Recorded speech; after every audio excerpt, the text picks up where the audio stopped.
but the quality of the care home will reach only to the level of the quality of the manager or the standards of the manager. Tea with Toby, tea with Toby, tea with Toby, tea with Toby, tea with Toby, tea with Toby, tea with Toby, tea with Toby, tea with Toby. Hi, I'm Cameron from Smooth Digital and welcome to Tea with Toby, the show where we ask and answer the questions playing on the minds of the care sector's business leaders.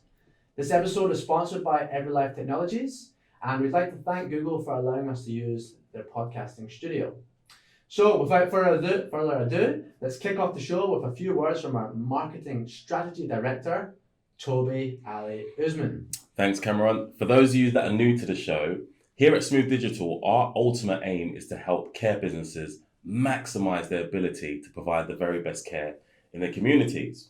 Now, we know in order to do that, there's going to need to be some growth, and there's challenges when it comes to growth. So we want this to be the place where you could sit back, enjoy a cup of tea, and listen to a growth-focused conversation and take away some tangible tips to implement into your business. And on that note, I want to welcome our guest for the show, Issac Theophilos. Thank you, Toby. Thank you for having me. No problem. I must say, for anyone that's listening as well on the audio only, Issac has outdone us. He's dressed in a lovely suit. Yes. Toby's out to look after the sheep. And I'm just in a plain white one. So well done, Issac. Yes. Outdone us Coming to today. London. So. He's done it properly. Yeah. So before we get into the meat of the podcast, Issac, could you maybe just give us a little background about who you are and your area of expertise in the care sector? As you know, I am Issac Theophilos. I'm the author of the book, How to Get Outstanding. The purpose of writing the book was to help care providers to understand the requirements for CQC and then do it in a proper way, like implementing the action plans. And I now work as a consultant for different care homes to help them to improve quality of care delivered to people who we deliver care. So the purpose is to deliver outstanding care, and that's what I am about. Perfect. And I think you're going to share some of your great tips for achieving that outstanding care. What a name of a book, How to Get Outstanding. We're going to get into that, actually. But before we start, we're all about marketing, and you talk a lot about quality. Yes. So the question I've got for you is, what is the relationship between quality and marketing when it comes to care businesses? What I believe is, for any service sector, quality is perceived at the point of care, or maybe at the point of service delivery. It's not because of manager's report. It's not because of high push facilities. It's more about the care we provide. Is the person really happy about that or not? So, so when that doesn't get right, you will have the CQC coming in and inspecting you and giving you a bad rating. And when you get a bad rating, you will have more problems filling up your beds. So you get into a vicious cycle of going downwards, and then you don't have more residents coming in due to the bad rating, and then you don't have enough finance to sustain the quality anymore. So there's a big relationship between quality and marketing the care home. So never get the quality wrong. You will find it very difficult to market your care home. That's a very interesting as well, because we've seen, let's say, for example, a care home has inadequate and a care home has good. We've actually seen there's a relationship when running PPC campaigns, Google Ads campaigns. People who come onto the good page, they tend to convert better versus the inadequate. So there's a direct relationship there. But also one of the things you said, which was interesting, was about, are the people happy? Now, without CQC actually doing their own review, one of the other things that some care home businesses should probably do a better job at is collecting reviews. Because CQC's got their own review system, but some of the sons, daughters, families can actually leave reviews for homes as well. So that's actually quite a big point when it comes from real to people and organizations. So maybe has that more authentic, emotional connection to it as well, which is powerful. So let's say, for example, there's a care home. They focus on quality, and they've got ambitions to maybe buy another 3 or 4 care homes in the next sort of 12 months. How can you keep the quality whilst scaling up? I think this is a very common question that I find in the industry. The answer is yes, business can be grown. It's scalable. The systems, processes, how you operate, everything you can replicate it. But the quality is never scalable. It's actually happening at the point of care. And that's not possible. The way in which, if I am looking after you, the way in which I look after you cannot be replicated to somebody else. So it's getting that culture right in that particular care home is the best thing to do. And that's not replicable.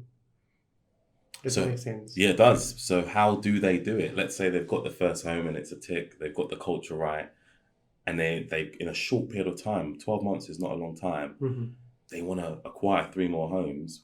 What should they be thinking at this point? There's lots of factors involved. I think it depends on how much resources you have to pump into this care home. So buying a care home is relatively easy. Then converting that into a better care home is very tough because the people are there who are trained in such a way that they are maybe reluctant to change to the new management. So you really need to have a strategy. It depends on, and also the people who are actually leading as well. But there's lots of factors involved: leadership, systems and processes, how the current about the current staffing. There's lots of factors involved. Quality is not scalable. Quality is very local and focused in that particular care home. And the way in which you can do it in another care home is you either replicate that leader, which is not possible because every leader has different kinds of attributes. So you have to be really cautious because the culture is important for delivering outstanding care. That doesn't happen with the building or posh facilities. So this relates. So we've got a client on board, a group of care homes. They acquired strategically a requires improvement home with an aim to get it to outstanding. It's been quite challenging and it's taken quite a while. What have you seen timescale it takes to take a home from requires improvement right up to outstanding? Generally, from requires improvement to outstanding is not a straightforward thing because CQC really want to see the sustainability of the service going in the right direction. And I think I have seen cases where it has gone from requires improvement to outstanding in well-led. I have seen some examples. But the timeline would be requires improvement to good will be probably 1 year, and then to outstanding will be 3 years. So it might take them 4 years to reach to that level. And have you seen, so I can imagine, let's say a company who's at good and wants to get to outstanding, they probably need to work on a range of different things, which is required improvement up to good. Can you talk about the 2 different sort of areas and the things that people should be focusing on based on their stage that they're at? Reaching good, there is a big assumption that reaching good is enough to run a care home. And that's not what I believe. What I believe is we are here to deliver the best care possible. And reaching good means only meeting the legal requirements. And legal requirements are quite basic. So that means people are getting the right food, right nutrition or right fluids. Are they safe in their environment? That's all it is. But when you move to outstanding, that's more about living a healthy life. That's more about enjoying their life in the care home. So it doesn't mean that they come to a care home and they stop their life having a fulfilled life. So it's beyond that. Who wants to stay in a room all day? So the big question I've got for you now, and it happens to be the title of your book, is how do these care homes go about achieving outstanding? It's all about mindset. You need to get the basics right first. I think for anyone to operate care homes in England, they have to meet the requirements of CQC. It's like paying taxman the money for tax. You can't run you can't do anything else without doing that. So once you have reached that stage, then you can move towards outstanding direction. So there are different ways to do that. The CQC has got outstanding characteristics based on each domain. You can work on each aspect. You can do the projects. You can cite examples to do that. It's very straightforward. All they have to do is sit one day and read more about it and study it, and then come on, it's time to act now. Let's do it. And why is outstanding important to you? And what made you want to sort of take this plunge in being? I remember when I first met you at the care show. I said, "Oh, that's the outstanding man." So why is that important to you? Why did you go down this road? I was a manager of a care home. I used to run a dementia nursing care home, and that care home achieved outstanding twice. And second time it was outstanding in all the areas of inspection. And we were the first care home to achieve that in our county. And that happened in 2017. And I may be the manager of a care home only once in my life, and I want to do the best. We all live for a purpose in life, isn't it? So this is my purpose: spread the good knowledge and make everybody move towards outstanding. So we're in Google right now. Yeah. We were having a conversation earlier about the importance of innovation. Now, in the nicest way possible, the care sector doesn't have as much innovation as other sectors.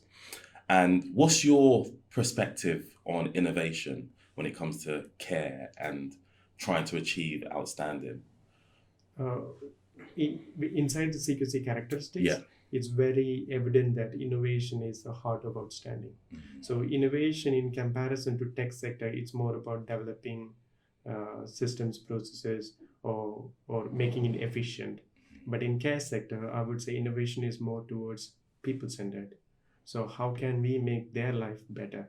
So it's not, yes, of course, it needs continuous improvements on systems and processes as we go along, but it's more about people. So if a resident is very depressed and they're not getting out of their room every day and they're so depressed, what can you do in order to get them out and get them to shops or get them to a garden center? It's not innovation, it's just making them go over and beyond. Make your efforts to do that. So some people might be thinking, innovation? I've got so much on my plate right now. Well, how can I be thinking about innovation? Practically, what are something maybe you've done to sort of ensure that innovation's included in your sort of day-to-day? We did quite a lot of things. I think I see so many amazing examples as well. Recently, I went to a care home I called him, you are the Walt Disney of the care sector, and I'm going to write about him because I think everybody should go and see his care home. Such a passionate I'm excited to see it myself, the Walt Disney of the care sector. But they didn't really get the care right in the beginning. So, and they didn't achieve an outstanding either. So it's all about getting the basics right, and then you start innovating things or going over and beyond. There are lots of examples. Residents being taken to the beach and having a sunshine and enjoying, or maybe taking them in a cruise. I think in care sector we are more of overprotective. So when I go for mock inspection for care homes, I ask them, what will you do if a person with capacity wants to go out? So sometimes I get the answers like, oh no, it's very cold today, we can't let them out. Because of fear. So it's respecting that person's capacity. I got capacity. If I wish to go walk out on a cold day, that's my choice. We have to do the same thing. It's about getting that mindset right for people to do whatever they want to do in life. So I'd probably imagine you get people who are proactively trying to achieve outstanding. Maybe that they're at good and they reach out to you.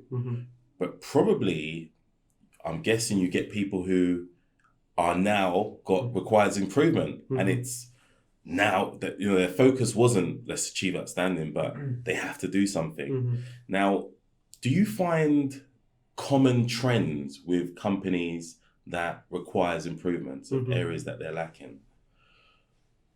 Common trends. I think there's loads of reasons why you can be requires improvement. Mm. That's a whole long list. But is there anything that you walk into the room and you're saying, okay, I can clearly see it's this, Mm-hmm.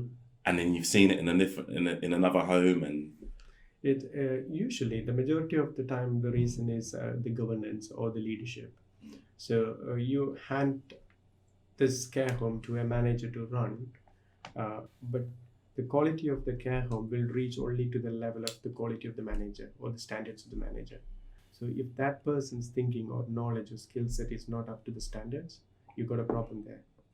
So, and then the person who is actually owning the care home is actually trusting that person's knowledge in order to deliver care. But that's not up to the standard. If that person doesn't keep up to the standards, what happens? People get low quality care. And that's why we need to get experts in and do an independent audit to say, okay, these are the things you need to improve. And some of the things you better hurry up, mate. So, yeah, that's what I do. I can imagine there's quite a lot of friction, because there might be some people who are listening who Mm-hmm. unfortunately are at requires improvement, but they've got staff that have been with the home for years, Mm-hmm. and there's going to be some friction if someone comes in. What would you say to people like that, considering having someone come in, but they're a little bit scared of maybe what they'll find out? Yes, I have come across the situations where people treat me as a real CQC inspector, and they challenge my report. And my response would be, hang on, I came only 2 days or 3 days to your care home. It may not show the full picture, but there might be a lot of things that you should be doing right, rather than wasting your time challenging me. Go and do your work. So it's more about people rather than, usually the people who calls me are the people who wants to improve their care and move forward, and which is so pleasing to see. So a couple of days back, I went to a care home, and he was having struggles with the care home for last 4 years since it's opened. And he hugged me and said, I should have called you when I opened my care home. So it's all about, it's not only about just the property, it's more about getting the care right from the beginning. And last question for you is, have you got an example of a care home that you've visited that maybe was requires improvement and now is of at standing, and some of the things that you helped improve? I have one example where moved from inadequate to good in 6 months. So they were at the range of closure, and they had the notice as well. And then we had to put things in place quickly. So they had the resources, manpower was there. All they needed was the advice on what to do it. So that really worked very well. That was a care home in Cambridgeshire. I have examples where I moved from good to outstanding. So they did amazing things, the things that you can't even imagine. A lot of things they have done for their residents, and they didn't speak the same language as CQC. So I had to challenge that, and then I helped them to do that, and they got outstanding in 3 areas. So it's sometimes we do, some care homes do a lot of things and they don't recognize that this is amazing or outstanding and it meets the criteria. And they don't know how to present that to CQC either, and I help with that too. So if someone wants to take that plunge and get in touch with you, what's the best way they can reach out to you? Google Issac Theophilos. That's one option. He's a well-known man. Yes. And I'm in Twitter, LinkedIn, Facebook. Okay, perfect. So we'll put your handles on Thank the you. show notes so people can easily just follow the path. But thanks very much for coming on. Thank you. Isaac. It was a Thank really you. good one. Thank you for having me, guys. Anytime, Anytime. definitely. And we'll see everyone in the next Tea with Toby. See you next week.